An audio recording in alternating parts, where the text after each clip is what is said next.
ये नोट्स आप लोगों को मिल चुके हैं, कंपनी लॉ के नोट्स 13 पेजेस में बेटा समरी मिल चुकी है क्या ये आप लोगों को व्हाट्सएप पर?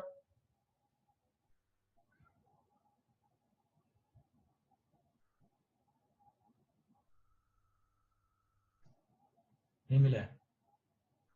वेट मैं ग्रुप में सेंड करता हूं, 1 मिनट इसको।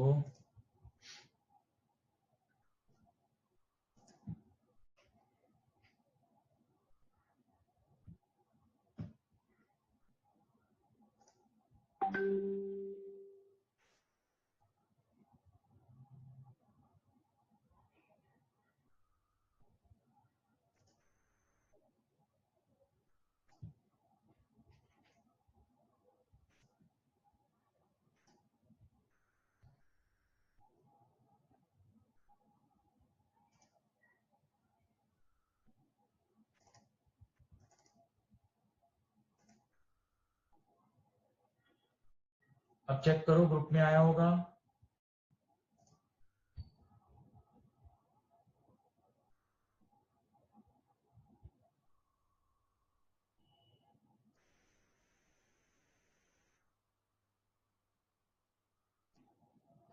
यस सर आ गया है सबके पास ये।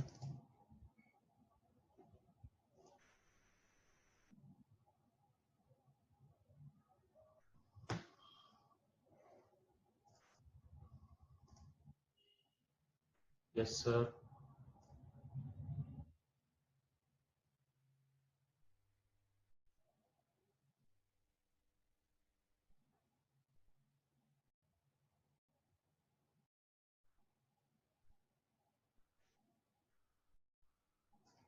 ठीक है बेटा, तो स्टार्ट कर देते हैं। अब आ गया है सबके पास मेरे ख्याल से ये नोट्स आ गए हैं, स्टार्ट कर देते हैं हम।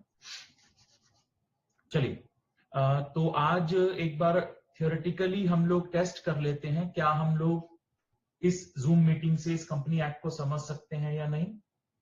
अदरवाइज एक दूसरी ऑप्शन और होगी, मैं 1-2 दिनों में एक वीडियो और कंपनी लॉ का रिकॉर्ड करके आपको भेजूंगा, फिर आप मुझे बताएंगे कि रिकॉर्डेड बेटर है या जूम बेटर है। फिलहाल आज की क्लास हम जूम से लेंगे।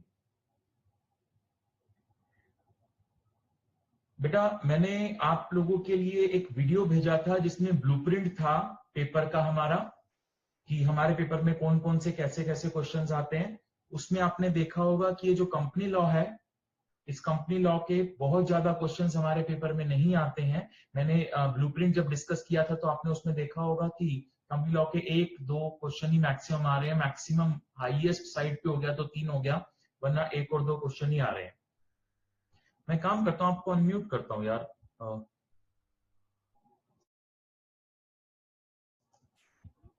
अनम्यूट करता हूं एक बार सबको, ताकि आप लोग कुछ बोल सकें।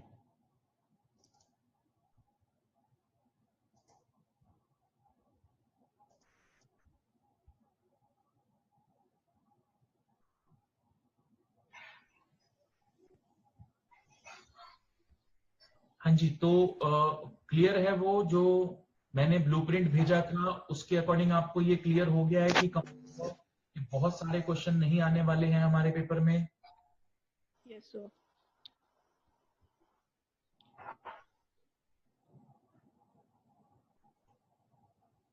ठीक है, तो हम लोग अब स्टार्ट कर सकते हैं, राइट?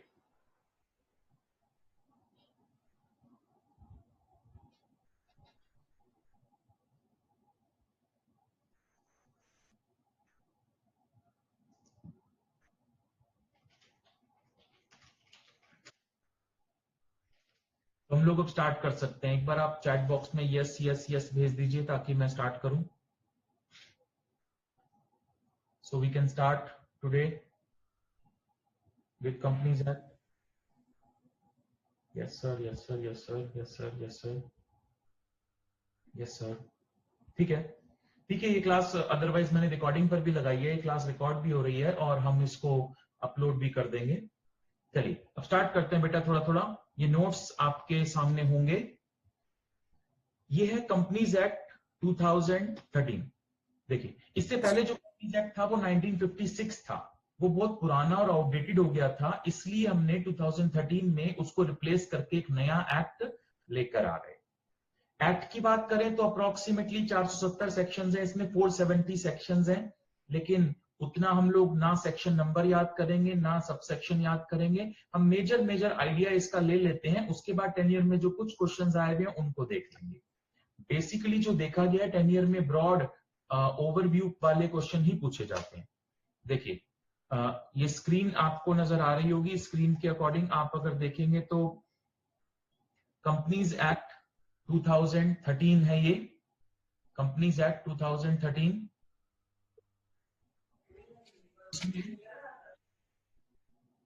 ये टाइटल है companies act 2013 extend whole of India, पूरे इंडिया में एक्सेप्ट, ये एप्लीकेबल है, applicable on companies, insurance companies, banking companies, सारी कंपनीज पर एप्लीकेबल है ये। अब यहां पर ये बात नोटिसेबल है बेटा, ध्यान रखना, जैसे मैं इंश्योरेंस कंपनीज की बात करता हूं, इंश्योरेंस कंपनीज में अब आप सोच रहे होंगे सर इंश्योरेंस कंपनीज को तो IRDA रेगुलेट करता है, बैंकिंग कंपनीज को तो RBI रेगुलेट करता है।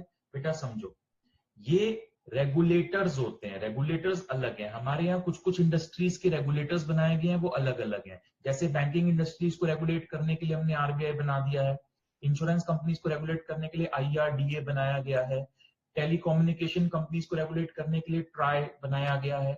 लेकिन कंपनीज एक्ट सब पर एप्लीकेबल है, उसके ओवर एंड अबव जो गाइडलाइंस चलेंगी वो इनके रेगुलेटर्स की चलेंगी। तो कंपनीज एक्ट तो सब पर एप्लीकेबल है।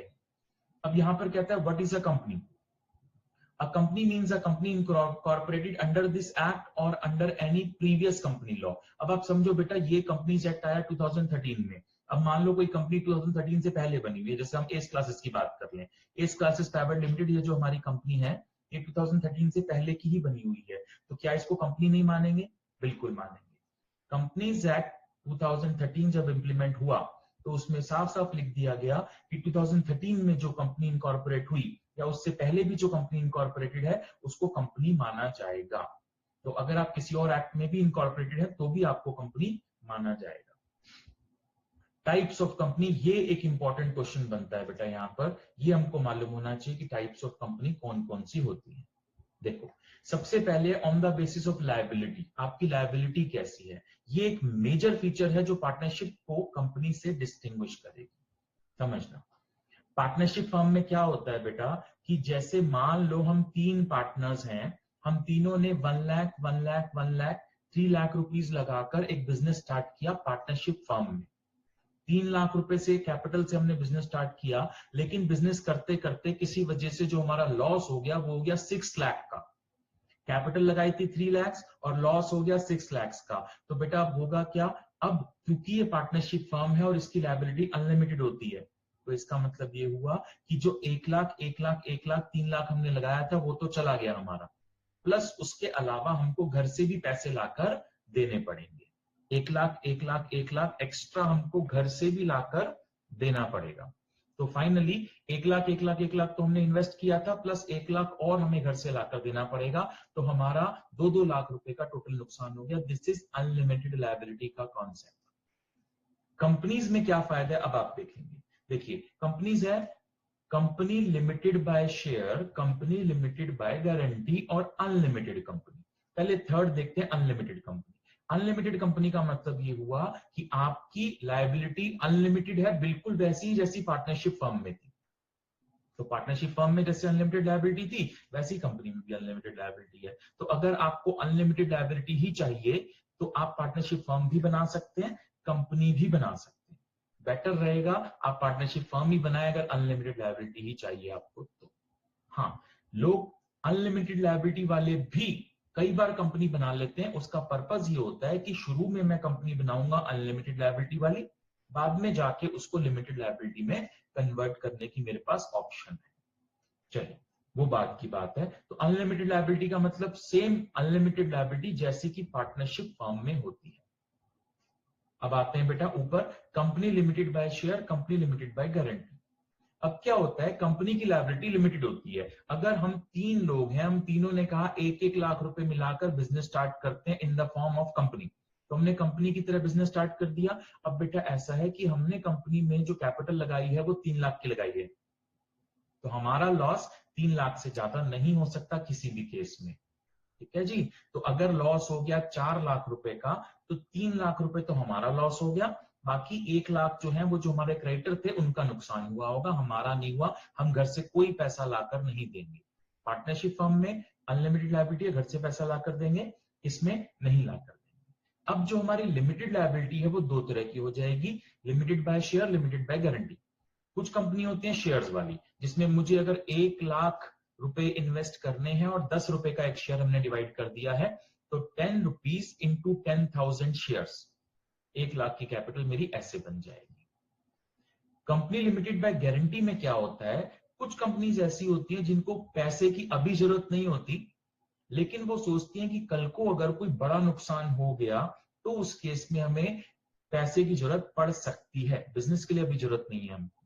तो ऐसी companies company limited by guarantee की तरह बन जाती हैं। जैसे मान लो कोई मंदिर कंपनी की तरह बनना चाहता है, देखो मंदिर कंपनी की तरह नहीं बनेगा, अगर फिर भी मंदिर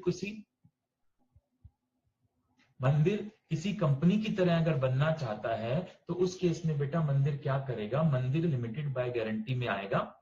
मान लो कोई मंदिर के पुजारी जी मेरे पास आते हैं, कहते हैं जी हमें तो मंदिर बनाना है, एज अ कंपनी बनाना है और हमें पैसे की जरूरत नहीं है, लेकिन कल को अगर कोई क्लेम आ गया किसी का हमारे ऊपर, मान लो हम कोई सामान ही खरीद के ला रहे हैं, सामने वाला बोले जी क्या गारंटी है आपकी सामान के पैसे आप दे दोगे, तो उस केस में मेरे पास पुजारी जी आएंगे, कहेंगे सर आप हमारे मेमोरेंडम ऑफ एसोसिएशन में, एमओए कंपनी का एक डॉक्यूमेंट होता है, क्या होता है अभी बताऊंगा, आप हमारे एमओए में, मेमोरेंडम ऑफ एसोसिएशन में आप गारंटी लिख दो कि अगर कभी जरूरत पड़ी तो मैं इस मंदिर को, इस कंपनी को 10 लाख रुपए तक दे दूंगा, ये मेरी गारंटी है, कभी जरूरत पड़ी तब दूंगा, इन जनरल नहीं दूंगा।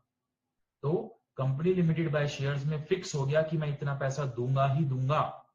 कंपनी लिमिटेड बाय गारंटी में अगर कभी जरूरत पड़ी तो दे दूंगा, वरना नहीं दूंगा। इसको पढ़ लेते हैं बेटा एक बार। कंपनी लिमिटेड बाय गारंटी में लिखा है, company of liability of its member limited by memorandum, memorandum का मतलब है memorandum of association, to such amount as the member may respectively taken to contribute to the assets of the company in the events of its being bound up, double underline bound up। तो अगर bound up हुआ तो आप इसको देंगे, वरना इस पैसे को देने की कोई जरूरत नहीं है, ये गारंटी अमाउंट की तरह आपके नाम के आगे लिखा रहेगा। ठीक है। कंपनी लिमिटेड बाय शेयर, ये सिंपल मैंने आपको बताया कि जैसे अगर मेरे को 1 लाख रुपए किसी कंपनी में इन्वेस्ट करने हैं जिसकी शेयर की वैल्यू 10 रुपीज है, तो 10 रुपीज इंटू 10,000 शेयर्स मैं उस कंपनी के ले लूंगा, 1 लाख रुपए मैं उस कंपनी में इन्वेस्ट कर दूंगा। Company limited by shares, company limited by guarantee and unlimited company. क्या ये तीनों चीजें क्लियर हैं? अदरवाइज अगर कोई डाउट है तो आप चैट बॉक्स में पूछ लें या आपके माइक्स ऑन है, आप पूछ सकते हैं। Limited by share, limited by guarantee, unlimited company.